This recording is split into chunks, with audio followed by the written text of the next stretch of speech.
নমস্কার বন্ধুরা, মায়ের রান্নাঘরে সবাইকে স্বাগত। আজকে আবারও একটা নতুন রেসিপি নিয়ে চলে এসেছি। ফলুই মাছের আম দিয়ে টক। ফলুই মাছের টক বানানোর জন্য লাগবে ফলুই মাছ। এই যে আপনারা মাছটা দেখছেন, এটা হচ্ছে ফলুই মাছ। এটা আমাদের পুকুরের মাছ। মাছটাকে আমাদের মা ভালো করে কেটে নিচ্ছে। আগে প্রথমে আঁশ ছাড়িয়ে নিচ্ছে, তারপরে সুন্দর করে সাইজ করে পিস পিস করে নেবে। আর বলতে বলতে পিস পিস করেও নিয়েছে, এবং তার সাথে সাথে আমি মাছটাকে ভালো করে ধুয়ে নেব।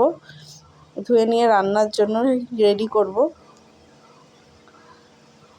আর আমার কিন্তু মাছ ধোয়াও হয়ে গেছে, এবং আমি মাছটাকে নুন হলুদ মাখিয়ে ভাজতে বসিয়ে দেবো।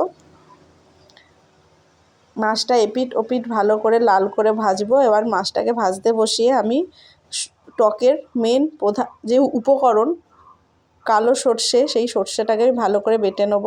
আমার মাছ ভাজার সাথে সাথে সর্ষে বাটাও প্রায় হয়ে গেছে। আমি বাটা সর্ষেটাকে বাটিতে তুলে নেব, এবং মাছ ভাজাও আমার হয়ে গেছে। দেখো কত সুন্দর আমি লাল লাল করে ভেজে নিয়েছি। এরপরে আমি কড়াইতে আবার সর্ষের তেল দিয়ে শুকনো লঙ্কা আর 5 ফোড়ন দিয়ে দেবো ফোড়ন হিসাবে, এবং তারপরে কাঁচা আমগুলো দিয়ে নুন হলুদ সহযোগে ভালো করে এধার ওধার করে আমি একটু কষে নেব, এবং তারপরে দিয়ে দেবো পরিমাণ মতো জল। আর জল ফুটে উঠতে শুরু করলে ভেজে রাখা মাছটা দিয়ে দেবো, এবং মাছ নামানোর আগে আমি কিন্তু সর্ষে বাটার জল দেবো। আর লাস্টে দিয়ে দেবো স্বাদ মতো চিনি।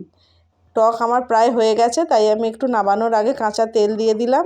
এই যে আজকের রেসিপি আমার রেডি, আম দিয়ে ফলুই মাছের টক। এই গরমে মাছের টক খেতে খুবই ভালো লাগে। আপনারা বাড়িতে অবশ্যই ট্রাই করবেন, এবং করে আমাকে কমেন্টে জানাবেন কেমন লাগলো। এই সব ঘরোয়া রান্না পেতে মায়ের রান্নাঘর পেজটি লাইক, ফলো, শেয়ার করে রাখবেন। নমস্কার।